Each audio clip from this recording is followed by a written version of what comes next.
श्री राम जय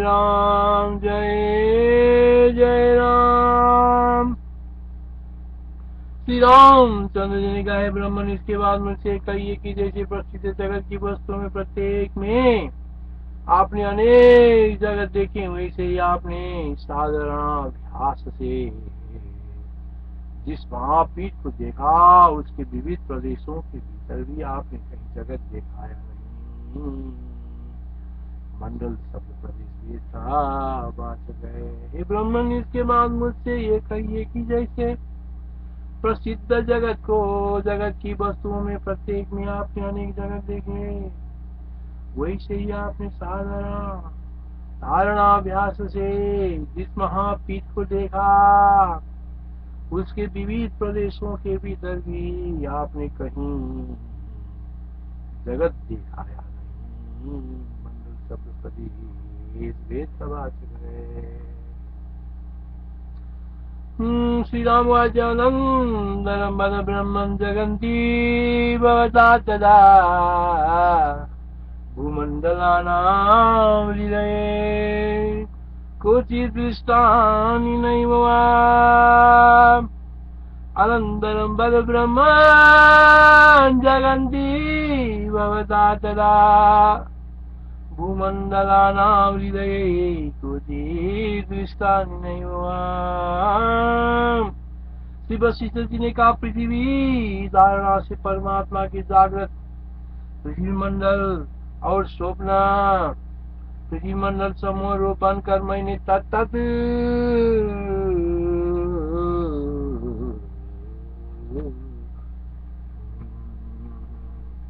श्री राम जय जय राम। श्री वशिष्ठ का पृथ्वी धारणा से परमात्मा के जागृत पृथ्वी मंडल और स्वप्न पृथ्वी मंडल समूह रूप बनकर मैंने तत्त पृथ्वी के प्रदेश विशेष रूप उसके हृदय में सांसी दृष्टि से देखा और मन से विचार पूर्वक अनुभव किया, उसे कहता हूँ। स्वप्न का ग्रहण, स्वप्न की पृथ्वी के अनेक प्रदेशों में भी अनंत जगत का अवलोकन हो सकता है। स्वप्न का ग्रहण, स्वप्न की पृथ्वी के अनेक प्रदेशों में भी अनंत जगत का अवलोकन हो सकता है, ये बतलाने के लिए किया गया है।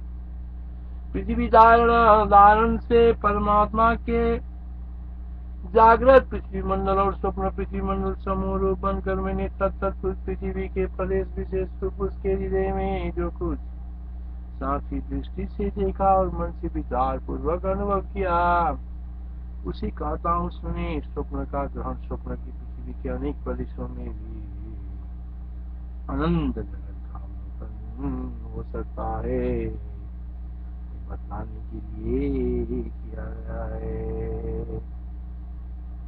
शिवनिवाज परात्म जागृत स्वप्नोर्वी मंडलौगात्मनामया तदोनुभूतं हृदये दृष्टं च पर्यादिगा। शिवनिवाज परात्म जागृत स्वप्नोर्वी मंडलौगात्मनामया तदोनुभूतं हृदये दृष्टं च परयादृशा। पहले देखी गई चांदी की शिला के सदृश चांदी की शिला में मैंने जैसे समस्त जगत देखे थे, वैसे ही धारणा से दृष्ट भूमंडल के सभी स्थानों में जगत जाल के समान स्थित मैंने देखा। पहले देखी गई चांदी की शिला में, पहले देखी गई चांदी की शिला के सदृश चांदी की शिला में मैंने जैसे समस्त जगत देखे थे, वैसे ही धारणा से दृष्ट भूमंडल के सभी स्थानों में जगत जाल के समान स्थित मैंने देखा। समस्त दृश्यमय द्वैतमय होता है हुआ भी, समस्त दृश्यमय द्वैतमय होता हुआ भी यथार्थ में शांत द्वैत ही है। समस्त दृश्यमय द्वैत भेदमय होता हुआ भी यथार्थ में शांत अद्वैती है। यावत् तदैव सर्वत्र जगज्जालमवस्थितम् सर्वं दृश्यमयं शान्तमद्वैतमयात्मकम्। यावत् तदैव सर्वत्र जगज्जालमवस्थितं सर्वं दृश्यमयं शान्तमद्वैतमयात्मकम्। सभी स्थानों में जगत है और सभी जगह ब्रह्म ही स्थित है तथा सब कुछ शून्यात्मक पर शांत रूप है और सब अनेक तरह के आरंभों से पूर्ण भी है। सभी स्थानों में जगत है और सभी जगह ब्रह्म भी स्थित है तथा सब कुछ शून्यात्मक पर शांत रूप है और सब अनेक तरह के आरंभों से पूर्ण भी है। सभी स्थानों में जगत है और सभी जगह ब्रह्म भी स्थित है तथा सब कुछ शून्यात्मक पर शांत रूप है और सब अनेक तरह के आरंभों से पूर्ण भी है। जगन्ति सन्ति सर्वत्र सर्वत्र ब्रह्म संस्थितम् सर्वं शून्यं परं शान्तं सर्वमारम्भमन्दिरम्। जगन्ति सन्ति सर्वत्र सर्वत्र ब्रह्म संस्थितम् सर्वं शून्यं परं शान्तं सर्वमारम्भमन्दिरम्। सर्वत्र पृथ्वी आदि स्थूल पदार्थ है और यथार्थ में वो कुछ नहीं भी है। सर्वत्र पृथ्वी आदि स्थूल पदार्थ है और यथार्थ में कुछ नहीं भी है। अनुत्पन्न स्वप्न नगर के सदृश है। यदि कुछ है तो केवल परचिदाकाशी वस्तु है। सर्वत्र पृथ्वी आदि स्थूल पदार्थ है और यथार्थ में वो कुछ नहीं भी है। अनुत्पन्न जो उत्पन्न नहीं हुआ स्वप्न नगर के सदृश है। यदि कुछ है तो केवल परचिदाकाश ही वस्तु है। सर्वत्रैवास्ति पृथिव्यादि तुलं तच्च न किञ्चन चिद्व्योमैव यथा स्वप्नपूरं परमाजातवन्। सर्वत्रैवास्ति पृथिव्यादि तुलं तच्च न किञ्चन चिद्व्योमैव यथा स्वप्नपूरं परमाजातवन्। इस प्रपंच में जब न तो नाना इस प्रपंच में जब न तो नाना अर्थात अनेक वस्तु है न अनाना अर्थात एक वस्तु है न अस्तित्व है और न नास्तित्व ही है। जो अहम मैं शब्द से दर्शनादि का अभिमानी कहा जाता है वह भी नहीं है। जो हम में शब्द से दर्शन आदि का अभिमानी कहा जाता है वो भी नहीं है। जब वो भी नहीं है तब कैसे कौन सी वस्तु है अर्थात एक अनेक या सत्य वस्तु तब सिद्ध हो सकती है जब एक अनेक आदि का दर्शन करने वाला दर्शनाभिमानी संसार में प्रसिद्ध हो। परंतु ऐसा दर्शनाभिमानी ही नहीं है। इस प्रपंच में जब न तो नाना अनेक वस्तु है न अनाना एक वस्तु है न अस्तित्व है और न नास्तित्व ही है। जो अहम अर्थात में शब्द से दर्शन आदि का अभिमानी कहा जाता है वह भी नहीं है। जब वह भी नहीं है तब कैसे कौन सी वस्तु अर्थात एक अनेक या सत्य वस्तु तब सिद्ध हो सकती है जब एक अनेक आदि का दर्शन करने वाला दर्शनाभिमानी संसार में प्रसिद्ध हो। परंतु वैसा दर्शनाभिमानी ही नहीं है। निह नानास्ति नो नाना न नास्ति स्तुं चास्तिदा अहमित्यैव नैवास्ति यत्र तत्र कृतोऽस्ति किम् नेह नानास्ति नो नाना न नास्ति त्वं न चास्तिता अहमित्यैव नैवास्ति यत्र तत्र कृतोऽस्ति किम् हे राघव यद्यपि यदृश्य सतोरहम् हे राघव यद्यपि यह दृश्य सतोरहम् अर्थात में इत्यादि रूप से अनुभूत होता है तथापि उनका अस्तित्व परमार्थ दशा में है ही नहीं। यदि अस्तित्व है तो वह जड़ निर्विकार ब्रह्म का ही है अर्थात जो कुछ दृश्य भासमान होता है वह ब्रह्म रूप ही है। हे राघव यद्यपि ये दृश्य सत और अहम अर्थात में इत्यादि रूप से अनुभूत होता है तथापि उनका अस्तित्व परमार्थ दशा में है ही नहीं। यदि अस्तित्व है तो वह अजर निर्विकार ब्रह्म का ही है अर्थात जो कुछ दृश्य भासमान होता है वह ब्रह्म रूप ही है। हे राघव यद्यपि ये दृश्य सत और अहम इत्यादि रूप से अनुभूत होता है तथापि उनका अस्तित्व परमार्थ दशा में है ही नहीं।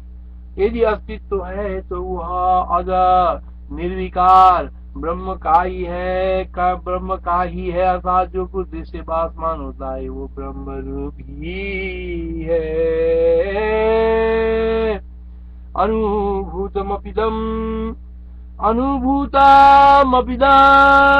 सदहमित्यादि रूपकम् नास्त्यैव यदि वाप्यस्ति तद्ब्रह्माण्डमनामयम् अनुभूतमपिदं सदहमित्यादि रूपकम् नास्त्यैव यदि वाप्यस्ति तद्ब्रह्माण्डमनामयम् अनुभूतमपिदं सदहमित्यादि रूपकम् नास्त्यैव यदि वाप्यस्ति तद्ब्रह्माण्डमनामयम् सृष्टि के आदि में अर्थात सृष्टि के पूर्व चिदाकाश था इसलिए सृष्टि के बाद चिदाकाश में देखा गया भी ये स्वप्न नगर के सदृश है।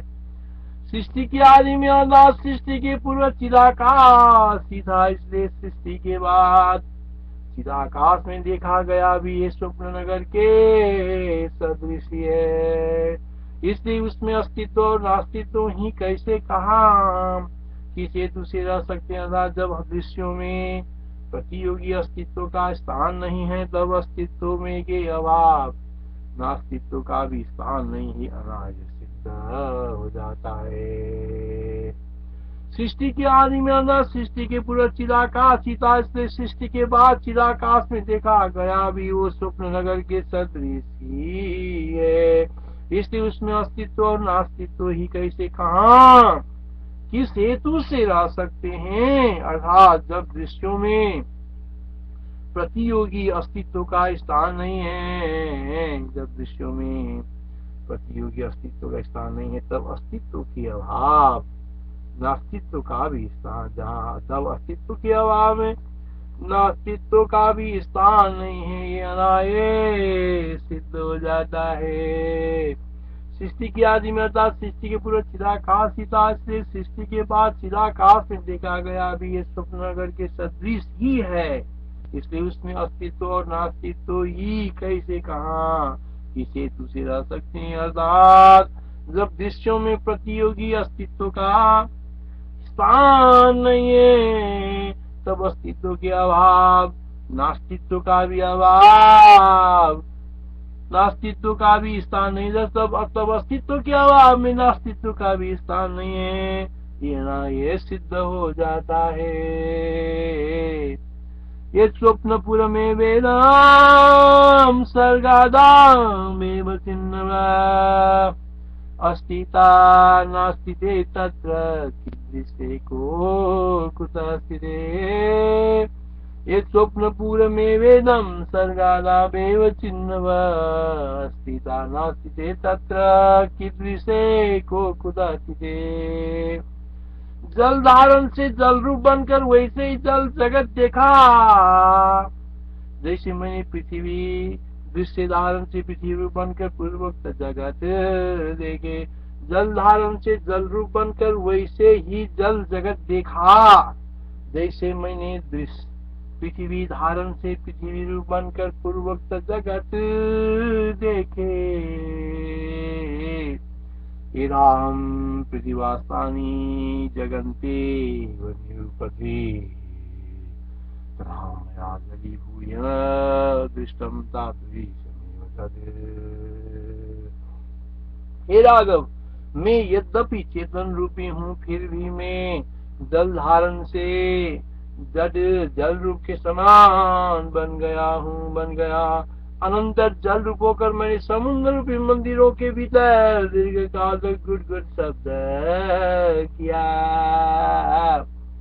बारी धारणया बारी भूत्वा जडमिवा जडम समुद्र नंदिरे सुंदर चिरगुरगुराइदम।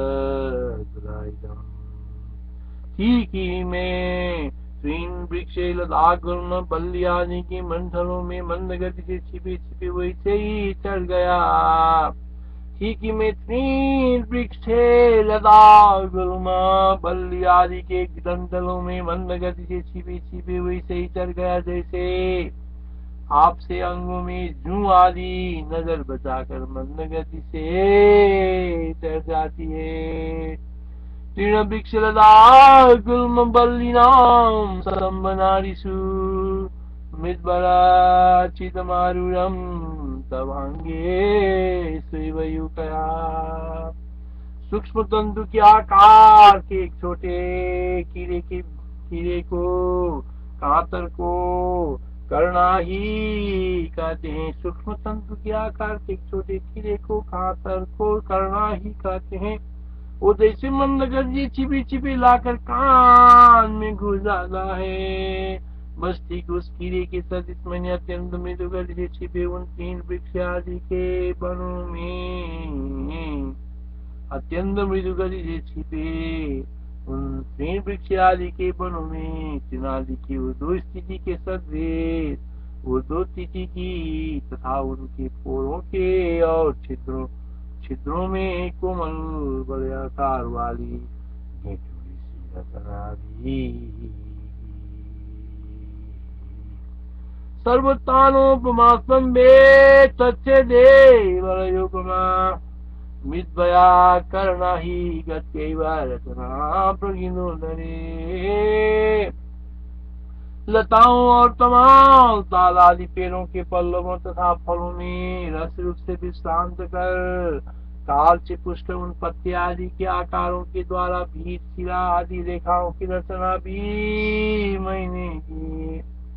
लताओं और तमाम ताल आदि पेड़ों के पल्लवों तथा फलों में रस रूप से विश्राम कर काल से पुष्ट उन पत्ते आदि के आकारों के द्वारा भी शिरा आदि रेखाओं की रचना भी मैंने की।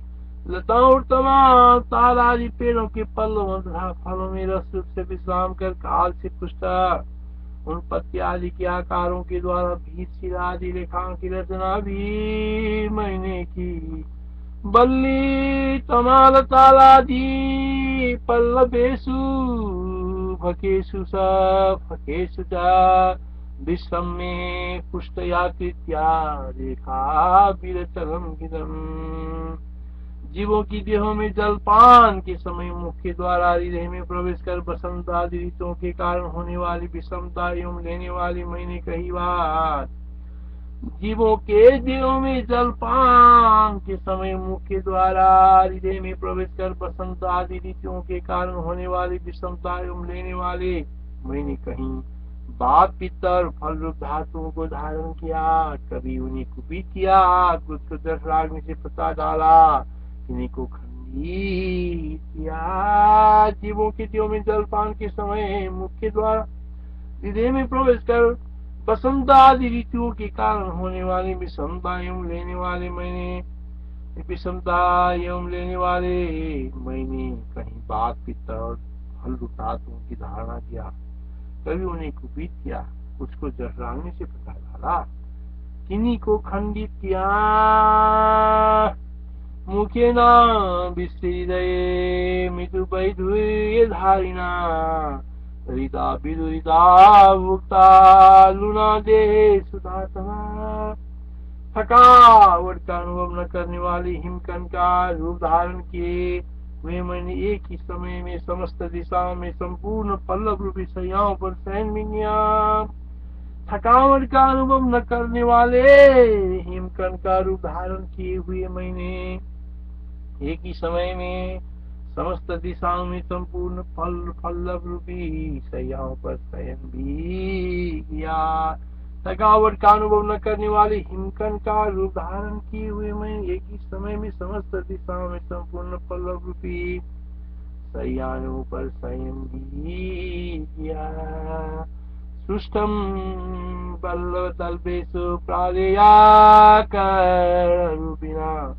तुल्य कालम शेषेषु दिक्षु सर्वा सुखिना। जो रीत अनेक नदियों के घर अर्थात मार्ग के निवास स्थान विश्राम किया, उनका आश्रय करते हुए तथा निरंतर प्रवाह के कारण अविरत गति वाली मैंने बांध रूपी मित्र के प्रसाद से कहीं कहीं विश्राम भी किया। जो रीत अनेक नदियों का घर अर्थात मार्ग के निवास स्थान विश्राम भी है, उनका आश्रय करते हुए तथा निरंतर प्रवाह के कारण अविरत गति वाली मैंने बांध रूपी मित्र की प्रसाद से कहीं कहीं विश्राम भी किया। नाना नदी के ग्राहीना विरता तुना विश्रांतम सेतु सुरिदा प्रसादेन क्वचित कथित। मैं चिद्रूप हूँ, चिति रूपी मैंने अतीत अंश का विषय रूप से अनुसंधान किया, उसमें भी विषयांश मात्रता के कारण चित्त स्वभाव का आश्रय नहीं किया, अतो मैं जल जल रूपी हो गया। इस प्रकार जल जल रूप हुआ मैं जलाशय प्राय जलाशयों में हजारों ग्राम भ्रमों के साथ आवर्तक सदृश बर्तन करता हुआ खूब उल्लास करता रहा। मैं चित रूप हूँ, चिति रूपी मैंने अचित अंश का विषय रूप से अनुसंधान किया, उसमें भी विषयांश मात्रता के कारण चित्त स्वभाव का आश्रय नहीं किया, अब मैं जल जल रूप ही हो गया। इस प्रकार जल जल रूप हुआ मैं जलाशय प्राय जलाशय में हजारों भ्रमों के साथ आवर्तक सदृश बर्तन करता हुआ खूब उल्लास करता रहा।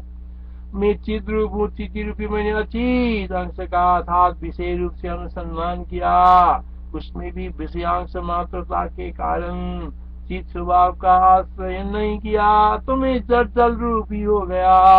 इस प्रकार जल जल रूप हुआ मैं जलाशय प्राय जलाशयों में हजारों भ्रमों के साथ आवर्तक सदृश बर्तन करता हुआ खूब उल्लास करता रहा। विदा विदनुसंधानान् जलेन दलनाशयदाशयात् जलाशये सुल्लसितां जलेन वर्तवर्तिना। विदा विदानु विदा विदानु विदा विदानुसंधानान् जलेन तलनाशयात् जलाशये सुल्लसितं जलेन वर्तवर्तिना। प्रायश्चित के लिए भृगुपतन में प्रवृत्त हुए पापी के सदृश पर्वतों के ऊपर की शिलाओं से गिर रहे निर्जल रूपी मैंने गर्तपातों में जीर्ण शीर्ण हुआ चारों रूप से स्थिति की। प्रायश्चित के लिए भृगुपतन में प्रवृत्त हुए पापी के सदृश प्रायश्चित के लिए भृगु पतन में प्रवृत्त हुए पापी के सदृश पर्वतों के ऊपर की शिलाओं से गिर रहे निर्झर रूपमय गर्तपातों में जीर्ण शीर्ण हुआ हजारों रूप से स्थिति की प्रायश्चित के लिए भृगु पतन में प्रवृत्त हुए पापी के सदृश पर्वतों के ऊपर को शिलाओं से गिर रहे निर्झर रूपमय ने गर्तपातों में जीर्ण शीर्ण हुआ हजारों रूपों से स्थिति की मया दुष्कृति ने और दो शिला सोचते न भूविदाम मया दुष्कृति ने और दो शिला सोचते न भूविदाम स्वावर्त आतिषु सतभागम लकड़ियों से धूम के रूप में निकल कर मैं आकाश भी समुद्र में नीले रंग के नक्षत्र मणियों के भीतर रत्नकण बना और मैंने वहाँ स्थान जमा लिया। बस शीतल जी की उस युक्ति से मालूम होता है कि हम लोगों के लिए अदृश्य नीले वर्ण के भी नक्षत्र आकाश मंडल में लकड़ियों से धूम के रूप में निकलकर मैं आकाश भी समुद्र में नीले रंग के नक्षत्र मणियों के भीतर रत्नकण बना मैंने वह स्थान जमा लिया। शिव शीतल जी की उस युक्ति से मालूम होता है कि हम लोगों के लिए अदृश्य नीले वर्ण के भी नक्षत्र आकाश मंडल में है। ये हम लोगों के लिए अदृश्य नीले वर्ण का भी नक्षत्र आकाश मंडल नीले वर्ण के भी नक्षत्र आकाश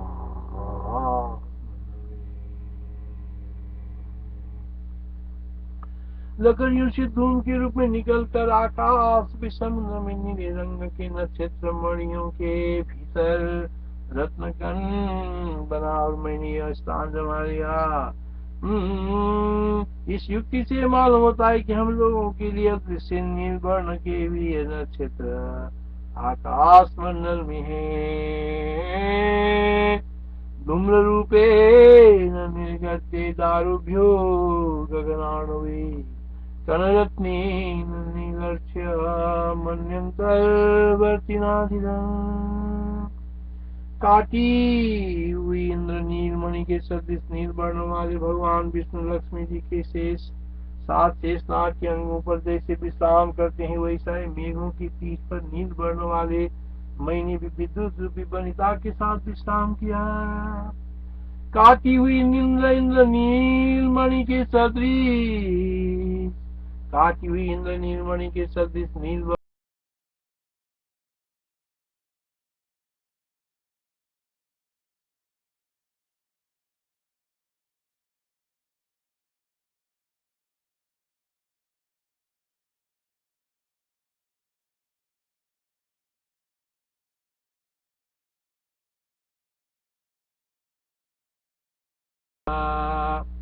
विश्रान्तमभ्रपीतेषु विद्युद्वनितया सह विन्यन्द्रनीलेन शेषाङ्गेशैव सौरिणा विश्रान्तमभ्रपीतेषु विद्युद्वनितया सह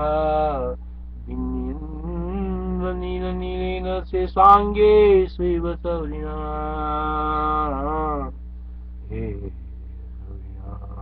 परमाणुमय सृष्टि में पिपीलिकादि परम सूक्ष्म देहात्मक सृष्टि में तत्त प्राणियों के पिंड रूपी अनेक उनके भीतर की परम सूक्ष्म नारी रूप पदार्थों में सूक्ष्म जल रूप बनकर में सर्वात्मा ब्रह्म की तरह स्थित रहा। परमाणुमय सृष्टि में पिपीलिकादि परम सूक्ष्म देहात्मक सृष्टि में तत्त प्राणियों के पिंड रूप एवं उनके भीतर की परम सूक्ष्म नारी रूप पदार्थों में सूक्ष्म जल रूप बनकर में सर्वात्मा ब्रह्म की तरह स्थित रहा।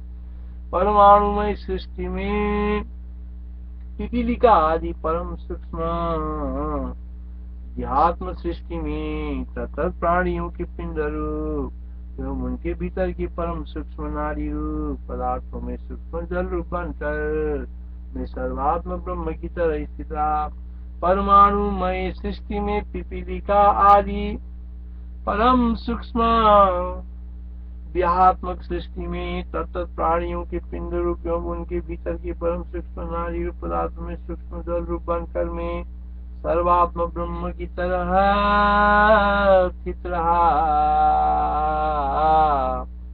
परमाणु में वही सर्गे पुण्य रूपे सुलक्षितम चितमंत पदार्थेषु ब्रह्मणे वाखिलात्मना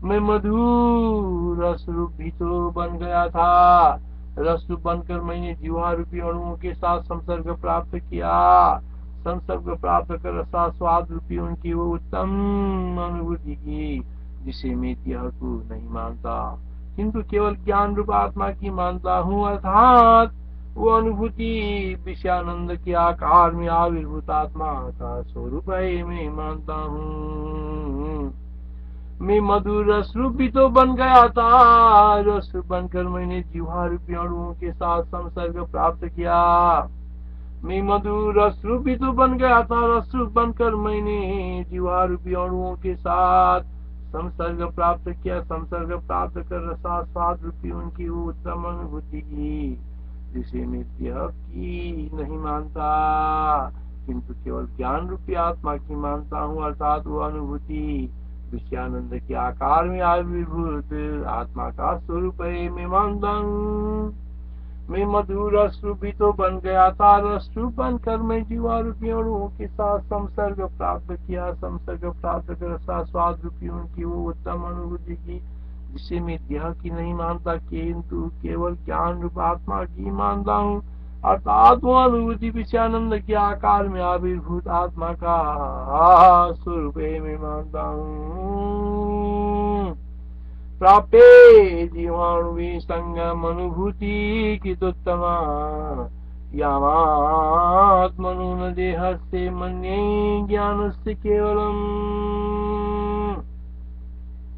जो विषय रूप चैत्य है उसका न तो मैंने अधिष्ठान चेतन न स्वाद लेने वाले पुरुष को देहानी और न जीव ने ही स्वाद लिया है क्योंकि उसमें न आत्मा सुख का कोई अंश है और न स्वाद की योग्यता ही है इस प्रकार के विषयों का स्थिति ने अपने अंदर जो स्फुरण किया है वो जीवों के अज्ञानार्थ व्यामोहार्थ ही है जिससे ये विषय उत्पन्न हुआ वह ज्ञान भी असत ही है जो स्वयं असत है उससे असत अर्थ का ही उत्पत्ति मानना उचित है अर्थात कुछ लोग विषय का ही आनंद रूप बड़ा स्वाद देने योग्य मानते हैं परंतु यह मानना उचित नहीं है विषय तो असत और दुख रूप है तथा वो आस्वाद लेने योग्य ही नहीं अतः विषय को अलग कर आनंद को बता दें जो विषय रूप चेत्य है उसका न तो मैंने अधिष्ठान चेतन न स्वाद लेने वाले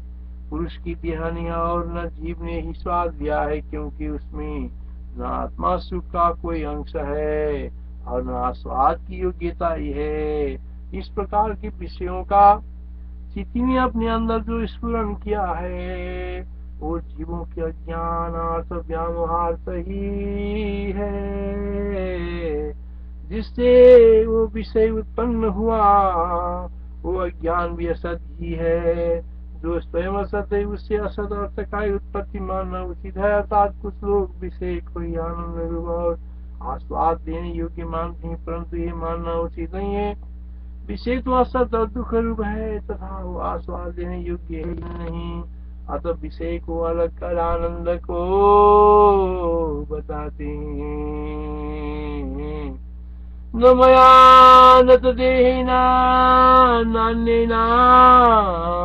स्वादितात्मयत् न मया न च देहेन नान्येना स्वादितात्मयत् तदन्तर्विवृतं चेत्तिमज्ञानाय तदप्यसत् समस्त ऋतु में उत्पन्न होने वाला जो रस है, तद्रूप बनकर भंवरों के उच्छिष्ट रस देते हुए मैंने सब दिशाओं में अनेक तरह के आमोद से पूर्ण फूलों का खूब उपभोग किया, अर्थात विषय स्वाद योग्य हैं। यदि ये पक्ष है तो उसमें विषयाधिष्ठान चेतन के द्वारा आस्वादित ही विषयों को, जो कि उसके उच्छिष्ट प्राय हैं, दूसरे सकते हैं ये कल्पना की। समस्त ऋतुओं में उत्पन्न होने वाली जो रस है, तद्रूप बनकर भंवरों को उच्छिष्ट रस देते हुए मैंने सब दिशाओं में अनेक तरह कामों से पूर्ण फूलों का उपभोग किया, अर्थात विषय स्वाद योग्य हैं। यदि ये पक्ष है तो उसमें विषयाधिष्ठान चेतन के द्वारा आस्वादित ही विषयों को, जो कि उसके उच्छिष्ट प्राय हैं, दूसरे सकते हैं ये कल्पना की।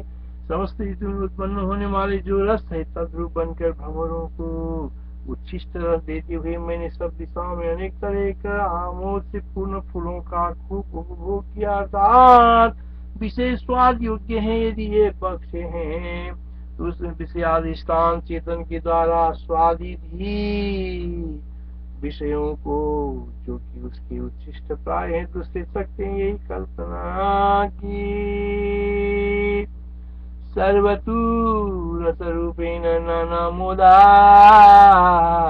वित्तिक्सुलम्, सर्वतु रसरूपेण नानामोदानि दिक्सुलम्, भुक्तानि पुष्पजालानि प्रोच्छिष्टम् दरतालये।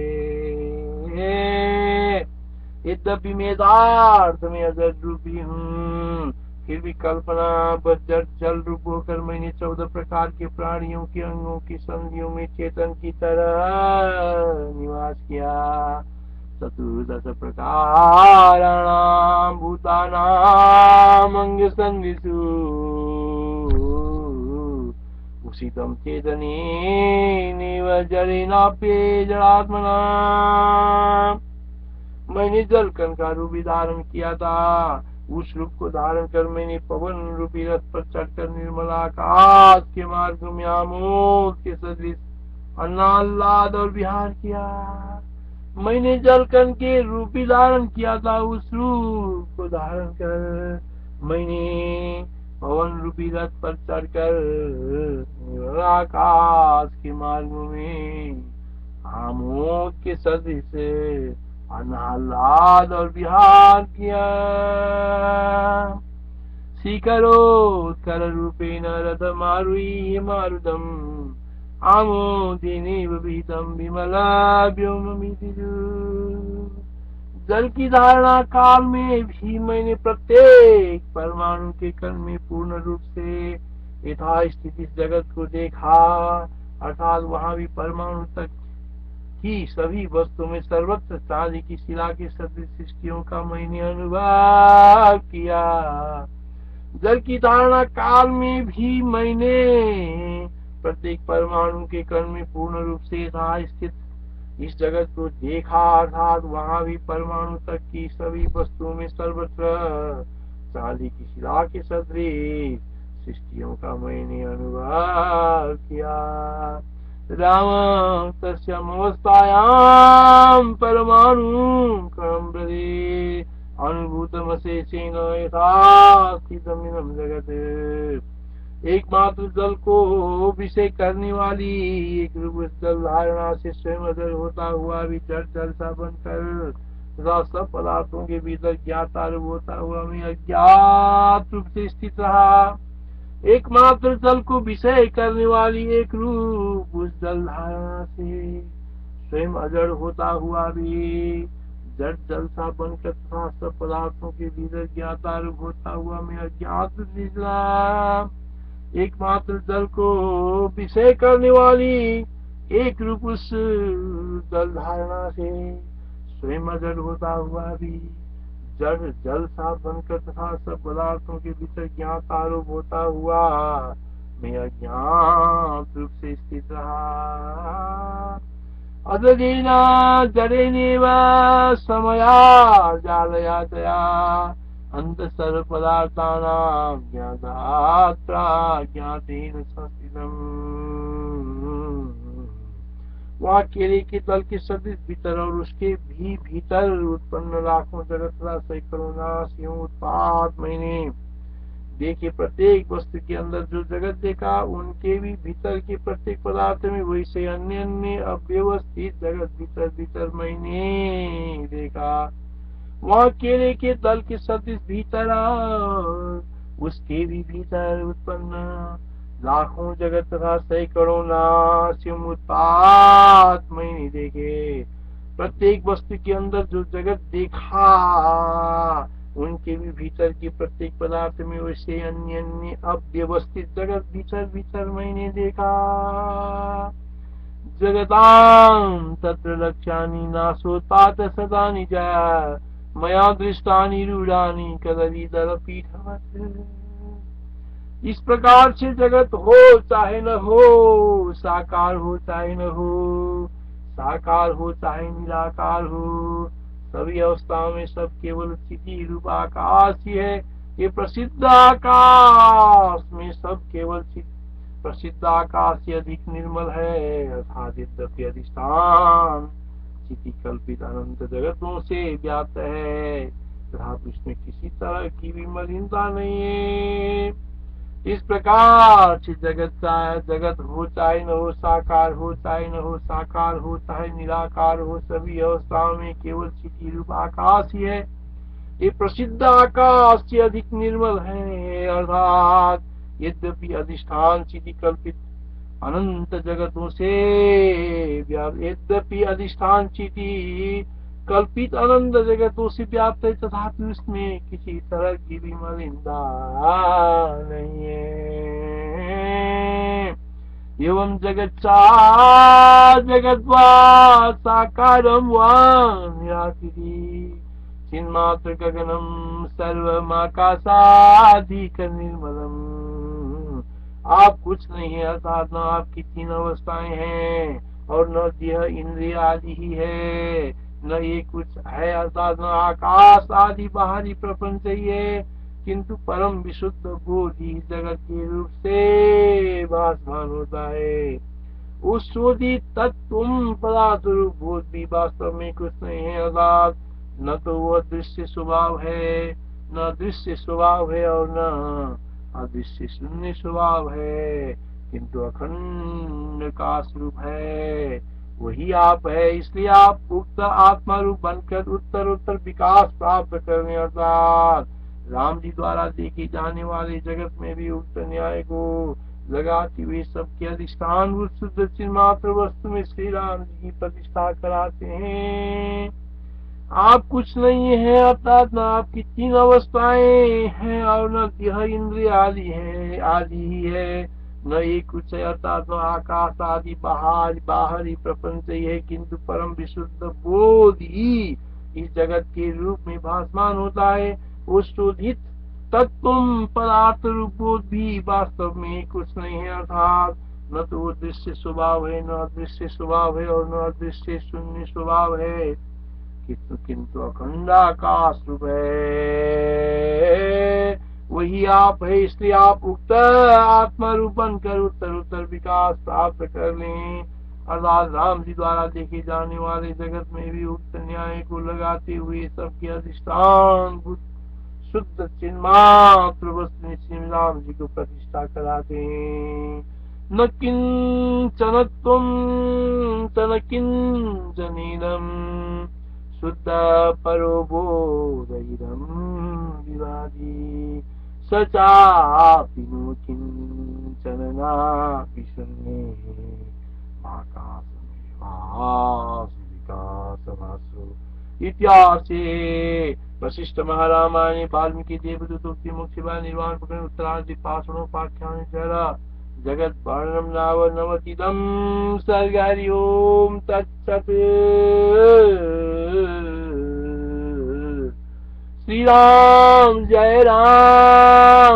जय राम।